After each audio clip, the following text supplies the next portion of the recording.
गरुड़ के जन्म से जुड़ी है ये रहस्यमयी कथा, इसलिए मृत्यु के बाद पढ़ा जाता है गरुड़ पुराण। भगवान विष्णु के अवतार माने जाने वाले महान संत वेद व्यास ने कुल 18 पुराणों की रचना की थी, जिनके समग्र स्वरूप को अष्टदास महापुराण कहा जाता है। इन्हीं पुराणों में से एक है गरुड़ पुराण, जिसका पाठ मृत्यु के पश्चात किया जाता है।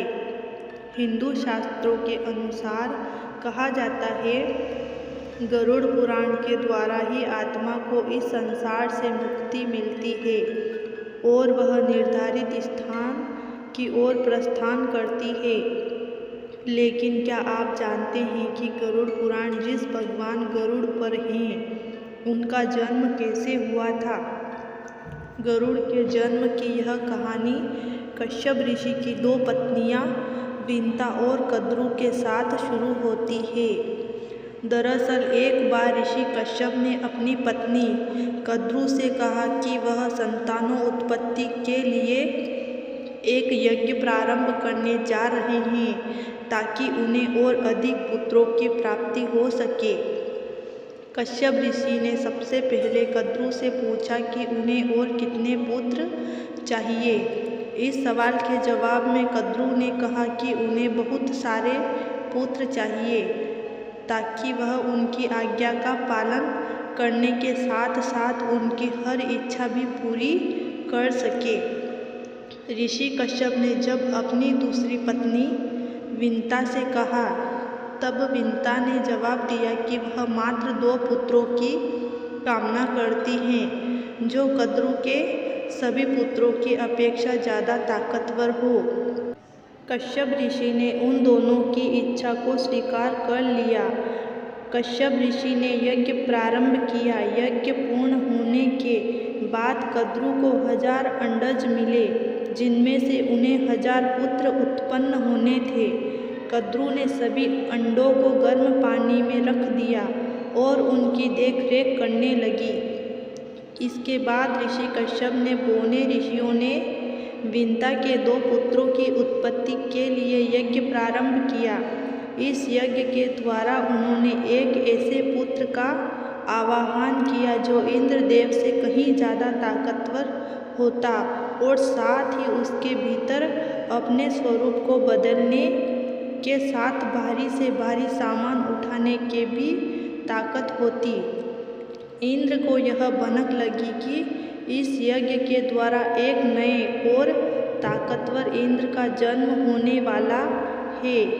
तब वह अपने पिता ऋषि कश्यप के पास गए। जब ऋषि कश्यप को बोने ऋषियों की ये बात पता चली तो बहुत क्रोधित हुए।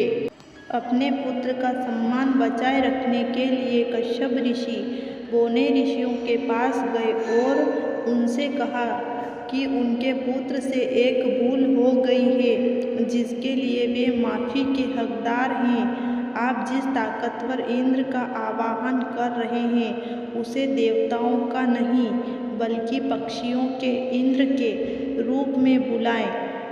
ऋषि कश्यप के आग्रह को मानकर बोने ऋषियों ने पक्षियों के ताकतवर इंद्र का आवाहन कर यज्ञ से उत्पन्न हुए 2 अंडे कश्यप ऋषि को सौंप दिए। अपनी पत्नी विंता को अंडे सौंपते हुए कश्यप ऋषि ने कहा कि इनका बहुत ध्यान रखना और कुछ भी हो जाए, अपना धीरज मत खोना।